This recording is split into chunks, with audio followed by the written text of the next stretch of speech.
Hello everybody, this video is an attempt to connect all religions and all ancient history leading to what is happening in the present from my point of view. As a disclaimer, these are strictly my personal beliefs, my own research, my own thoughts. Consider them conspiracy theories. Any copyrighted material that I am using is purely for presentation purposes, and I will leave the links in the description. Now, when we think of Christ on the cross originally, we have the idea of him on a mountain or hilltop with two other individuals on a cross in physical form. Now, if you look at the top part of the cross, it forms a pyramid or triangle. Depends on if it's two-dimensional or three-dimensional. What is not really mentioned, which is extremely important to understand, is that we as human beings are not just a physical component. We are multidimensional beings. As such, we emit an electromagnetic field in the shape of a torus, as portrayed here. And I chose this specific image because it portrays at the bottom the pentagram and the pyramid within the pentagram. Now, there might be a sixth corner in the background. Let's just say that the one who is trying to portray the message behind this image left that out on purpose. It kind of supports what I'm trying to present. Now, when we think of God, we think of the Trinity, the Son, the Father, the Son, and the Holy Spirit. A symbol which is shown throughout history on many different symbolistic items, including this cross, which is showing the same thing. Now, from a two-dimensional point of view, there's the Father, the Son, and the Holy Spirit, and connected they make a triangle. But if you look at it from a three-dimensional point of view, it becomes a pyramid. It all relates back to this idea, this symbology, which has been used countless times, especially by the Templars and Freemasons. Which brings me to Boaz and Jachin. Boaz and Jachin are the two pillars of Freemasonry, which were the pillars in front of the first temple in Jerusalem. So,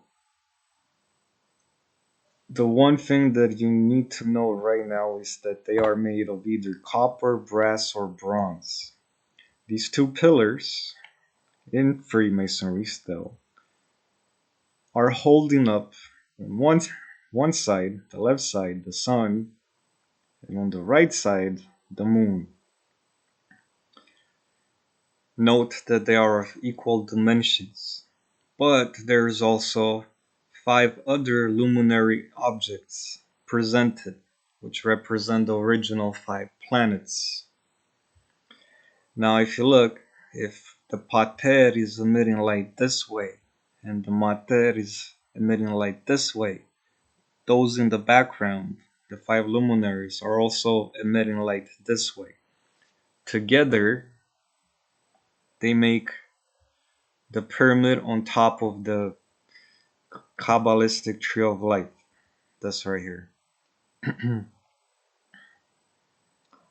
Which, in essence, is Metatron. I'll get back to that. So, that same triangle is represented by the Freemasonry symbol of the G with the compass and the shining square. The same thing. Wow, where'd you go? Oh no, I lost him. The same thing is represented by Baphomet.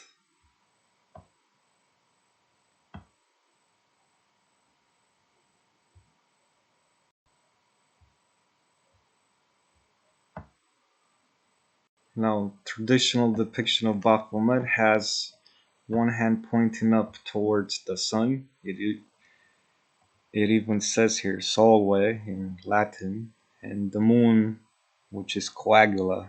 Actually, I'm not sure of the official translation, but the sun and the moon. Plus a lot of other symbology, including the Star of David. Now,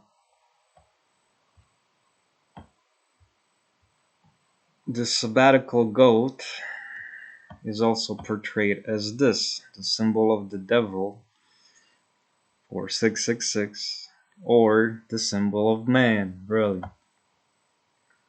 And you also see the two words, Samael and Lilith. Lilith is the first wife of Adam who left Adam to be with Samael. So everything has meaning. Now, what's interesting about Lilith is it is an alternative story that links her with the creation of luminaries. The first light, which is the light of mercy. This also connects to the Kabbalah, or the Kabbalistic tree of life. So, in essence, what I'm trying to say is symbolically, Lilith is the moon. Samael, on the other hand, is an archangel. An archangel, which is called the Grim Reaper in modern times because he's on top of the world. Now, going back to the tree of life,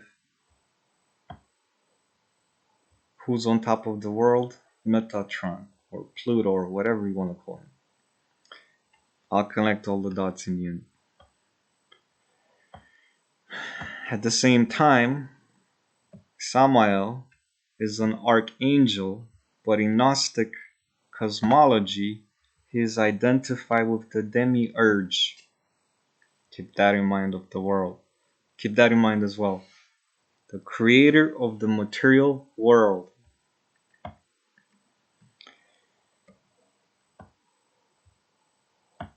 Put him together with the seven archangels, which are Jophiel, Gabriel, Seraphiel, Michael, Uriel, Raphael, and Barachiel. Of course, they have different names in different religions. If I was to make all the connections, this video would be thousands of hours long. But the idea is going back to the triangle on top of the world. It is the sun, moon, plus the five luminaries, which are the luminaries in the book of Enoch, or the planets in our sky, plus the sun and moon, which are represented here by the Kabbalistic tree of life and what they all do, kind of.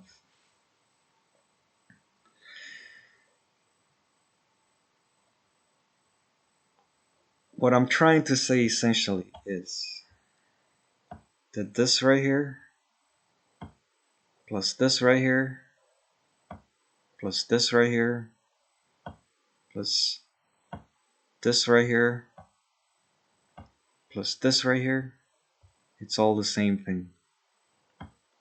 In essence, what I'm saying is the world that we live in, which is held up by two brass or copper pillars, which is essentially another way of saying the world we live in is a giant spaceship based on sacred geometry and sonic geometry, all based on right angles and sound resonance and all that other good stuff. This whole world that we live in, Earth included, luminaries included, is one giant spaceship. And the purpose of this giant spaceship is to keep us, human beings, those of us who have a soul, remember, we are multidimensional, keep us prisoner here on Earth. When we pass, we don't pass on to outside of this prison. We pass on to one of the other places within this prison, which is really a matrix, We either go in soul form to Saturn and reincarnate there based on the rules of Saturn, or to Mars, or to Mercury, or to Venus, or to Jupiter, or to Neptune, or to Pluto, perhaps even the Sun, Uranus, and the Moon. So everything is an illusion.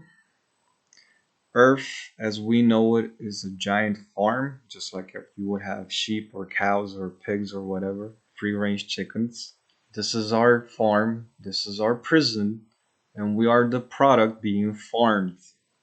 Now, if we die, we don't exit the prison. We just go to another aspect of that prison and reincarnate. Because this giant spaceship, which is our solar system, is designed so that we cannot escape. It is all designed so that we, who are beings of light, are never fully in touch with all of ourselves, because part of us is here, part of us is elsewhere, one of the other planets or luminaries. Only by combining all aspects of who we are can we become whole and possibly exit this system. So going back to the two pillars, or rather the symbol of Freemasonry, this spaceship, this artificial world that we live on, which is all based on illusions, is a way of the demiurge, going back to Samael, of trapping God. Who is God? We are God. We who have a soul, as an individual at a micro level and as a whole planet, if you will, at the macro level. So, who is Christ on the cross? We are Christ on the cross, the ones living today. Now, perhaps there was a historical figure too with that name. Maybe. Doesn't matter. We are Christ on the cross today. We are disconnected from ourselves, from the other dimensions, and we are forever prisoners in a system that controls the weather, our health, our lifespans, nature, when plants grow, when we grow, how we get born, how we die, everything, how we even think, everything is manipulated. The key to becoming the liberated Christ on the cross is to eliminate the cross, or rather, the rules of this spaceship that we are living on. How do we do it? Help me. Help yourself. Unless you prefer the illusion, kind of like the bad guy in the movie The Matrix, who, who's a traitor to the rest of Neo's team. So, help me, help you, help ourselves. I hope I made my point clear. We are Christ on the cross.